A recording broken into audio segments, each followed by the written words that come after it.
Right details చూస్తే YCP హయాంలో తిరుపతిలో పలు అక్రమాలు జరిగాయని పల్నాడు జిల్లా నరసరావుపేట ఎమ్మెల్యే చంద్రవాడ అరవింద్ బాబు విమర్శించారు.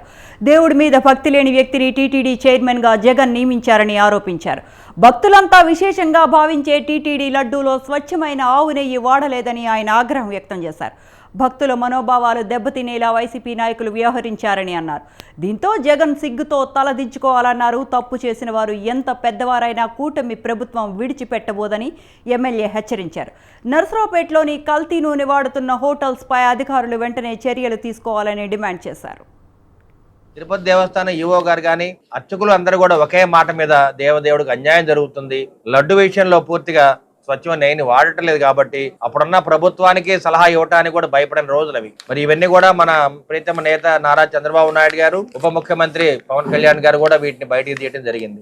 అదేవిధంగా చాలా పట్టణాల్లో కూడా కొన్ని బిర్యానీ పాయింట్ రన్ అవుతా ఉన్నాయి. ముఖ్యంగా నరసరావుపేట పట్టణంలో కూడా 4-5 బిర్యానీ పాయింట్లో కూడా మరి స్వచ్ఛమైన నెయ్యిని వాడకుండా, నూనె వాడకుండా మరి జంతువుల నెయ్యిని వాడి బిర్యానీ మంచి రుచిగా తయారు చేస్తుంటే ప్రజలు ఎగబడి తింటున్నారు. మరి వీటి మీద కూడా ఫుడ్ ఇన్స్పెక్టర్ కానీ వీళ్ళందరూ కూడా దాడులు చేసి చర్యలు తీసుకోవాలి. ఇవాళ ప్రభుత్వం యొక్క ఆర్డర్ ఏంటంటే ఎక్కడైతే బిర్యానీ పాయింట్లు ఉన్నాయో స్వచ్ఛమైన మరి నూనె వాడుతున్నారు లేదో తెలుసుకోవాలి. మరి చాలా చోట జంతువుల కళేబరం నుంచి వచ్చిన నూనెని వాడి మరి బిర్యానీ పాయింట్ తయారు చేస్తున్నారు కాబట్టి మరి చాలా మంది ఆరోగ్యాలు పాడైపోయే పరిస్థితి వాడు ఉంది. కాబట్టి ఎక్కడైతే తిరుపతి దేవస్థానంలో తీగలాగితే దొంకంత కదిలినట్టు రాష్ట్రం మొత్తం కూడా ఎక్కడైతే హోటల్స్ ఉన్నాయో, బిర్యానీ పాయింట్లు ఉన్నాయో వాటి మీద కూడా చర్యలు తీసుకోవాలని చెప్పి వాళ్ళ గవర్నమెంట్ ప్రయత్నం చేస్తుంది.